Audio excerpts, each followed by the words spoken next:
بسم الله الرحمن الرحيم. النهارده هنعمل مخ، هناكل مخها وهناكل كبدتها. هنعمل مخ وكبده. اول حاجه بقى عشان نشوف بقى الكبده دي هنعملها ازاي، نعملها بطريقه مختلفه غير يعني اي مره. هنحط فيها توم، وهعصر عليها ليمون كويس جدا، وشويه توم حلوين، وشويه توم حلوين، ليمون حلوين يتحطوا عليها كده. كمان لازم يعني الكبده كده يتحط لها ليمون كويس وتوم، لو انت بقى عايزه تعمليها بالطريقه دي. شويه كده ليمون حلوين بقى كده اهو.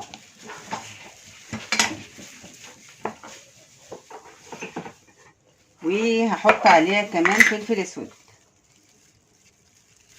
ونقلبها بقى كويس. حلو، قلبيها كويس بقى عشان الثوم وكده.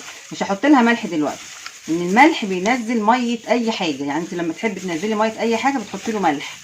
فانا هقلبها بقى كويس قوي قوي كده، واسيبها فتره ساعه مثلا ساعتين، وهسيبها وهغطيها طبعا وهركنها. ولما نيجي بقى نستخدمها نشوف هنعمل ايه تاني. اهو. اوبس.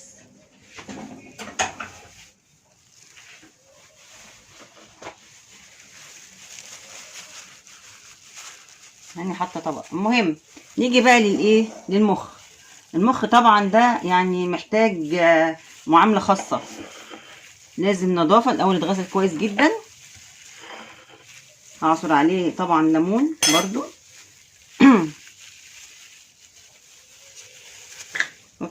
عمال تزحلق وعمال تعمل. كمان ليمون اهو. الايد دي اللي انا قلبت بيها الكبده، مش همسك بيها المخ طبعا، هقلب بالايد التانيه. احط ليمون من ناحيتين وادعكها، واكون بغلي ميه سخنه. طبعا هجهز بقى الميه دي اهي. الميه هي هحط فيها ايه بقى؟ الميه هركن بقى هركن المخ على جنب، ونيجي نشوف بقى الكبده دي. المخ ده هنعمل فيه ايه الاول بقى؟ لا بقى ده، بصوا انا عامله مجموعه توابل في برطمان قد ايه. بصوا بقى مجموعه التوابل دي، عدوا بقى على صوابعكم كده، وعايزين صوابع كمان جنب الصوابع اللي معاكم. بصوا حاطه فيها ايه. حاطه فيها قرفه، وحاطه فيها حبهان مطحون، وجوز الطيب مطحون، وكركم، وكاري، وبصل، وتوم بودر طبعا، وقرنفل، وحاطه فيها ريحان وزعتر وروزماري وبابريكا وجنزبيل ونعناع. وحاطه كمان زر الورد. على فكره يا جماعه زر الورد ده رائع رائع، طعمه حلو جدا. انا بحطه في الشاي، طعمه حلو قوي. هاخد معلقه من دي، نص معلقه كده او معلقه اهي كده، واحطها في الميه اللي هنحط فيها المخ. طبعا مش محتاجه بقى اكتر من كده توابل احطها معاها اهو. واحط معاهم كمان تومه او تومتين متقطعين، واحط معاها اللي هو ده قشر الليمون. قشر الليمون ده بقى انا بعشق الليمون وبعشق ريحته، كل حاجه من ناحيه الليمون ده انا بحبها. افتكرت قبل ما انسى، ما تنسوش اللايك والاشتراك. انا استاهل ولا ما استاهلش؟ لو ما استاهلش ما تعملوش. دلوقتي بقى انا هحط الميه على النار تغلي، وبعد ما تغلي احط فيها المخ. وسعادة الاستاذ المخ استوى اهو. وكان عندي فرعين زعتر حطيتهم، بس شلتهم دلوقتي، حتى اثرهم باينه على حرف الحله. بس في حاجه عايزاكي لما تيجي تسوي المخ ما تسويهوش وتعمليه معامله اللحمه. المخ بتسويه بكتير قوي 10 دقايق، وبعدين بتدفي عليه تسيبيه شويه وتطلعيه يبرد. وبعد كده بقى لما يبرد هنطلعه بقى من الحله، ونشوف بقى ايه كان بيفكر في ايه بقى. المخ ده كان بيفكر في ايه؟ هنشوف بقى كل افكاره، وهنشوف بقى هنعمل احنا فيه ايه. ولما تيجي بقى تشيليه بتشيليه برقه، يعني لازم يتعامل برقه. المخ لازم يتعامل برقه، ما تشيلهوش بحاجه زي مثلا اللي هي المساكه دي، لا بتشيليه بحاجه كده اللي هي المقصوصه، عشان خاطر ما يتبهدلش وما يتقطعش. الراجل رقيق بقى لازم نعامله برقه اهو. دخان طالع، حتى البخار طالع، مضايقني جدا اهو. هسيبه بقى يبرد وبعد كده بقى نرجع له تاني. والمخ كمان برد اهو. طبعا احنا مش هنسيبه كده، يعني المخ دلوقتي فيه عروق كتير من كتر التفكير بقى طلع له عروق. طبعا العروق دي انا كلها بنضفها، بشيلها كلها كده. انا نضفت منها شويه قبل ما افتح الكاميرا اهو. بصوا الباقي اهو، شايفين بتشال بسهوله جدا بعد السلق اهو. هبتدي بقى ايه، اقطع المخ. تعالى يا فندي هنا كده. بسم الله الرحمن الرحيم. اول حاجه بشيلها الحته دي المخيخ، وبعد كده بقطعه نصين. هو فصين طبعا، احنا عارفين المخ فصين، فص يمين وفص شمال. قال يعني مش عارفين ان في فص يمين.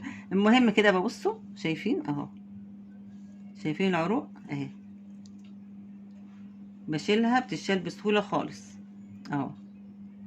طبعا ريحته جميله جدا من التوابل اللي انا حطاه والليمون وكده. ببتدي بقى اقطعه كده بالورب شويه.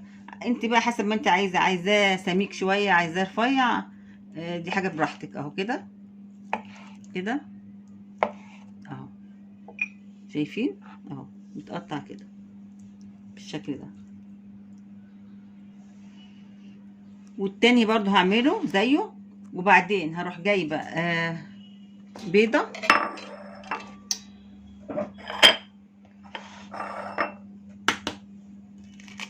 يعني احنا مش هنحتاج اكتر من بيضه، وشويه فلفل اسود،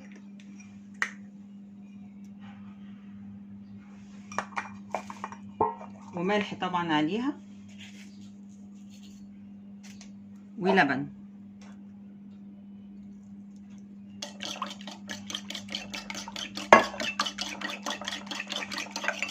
الكلام ده بعد لما اقطعه خالص، ومعلقه دقيق ومعلقتين بقسماط، يعني من 2 ل1. لو انت عايزه تحطي مثلا نص كوبايه بقسماط او 3 معالق بقسماط، بتحطي معلقه دقيق. يعني دي بيكون اقل، لان هو دلوقتي البقسماط المخ مستوي، فمش هيحتاج ان وقت على النار. هقلبهم على بعض وابتدي بقى اخد المخ، احطه في البيض واللبن، واحطه في البقسماط والدقيق، واخلص الحكايه دي وارجع لكم تاني. المخ اهو بعد ما انا عملته بالبيض والبقسماط والدقيق اهو، جاهز بقى كده على الآلية. ودلوقتي الكبده اهي بعد ما قعدت حوالي ساعتين في التومه والتوابل والليمون. حضرت لها نفس التحضيره بتاعه المخ. برضو هخلي الدقيق اقل من البقسماط، وهقلبهم على بعض طبعا. وبعد كده هعمل المخ، هقلبه همرمغه همرمغه في البقسماط والدقيق، واعمله زي المخ كده بالظبط.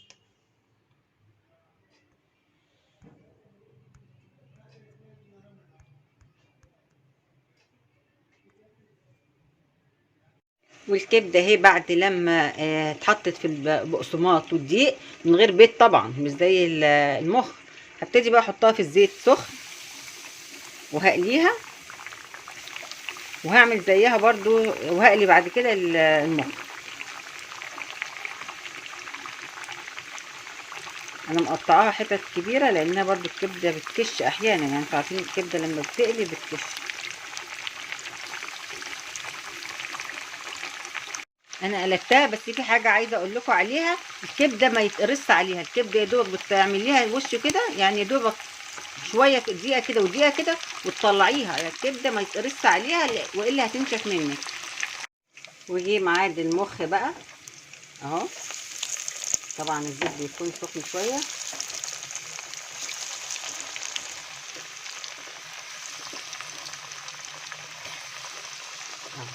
هسيبه بقى ياخد اللون بتاعه، وبعد كده اطلعه زي الكبده بالظبط.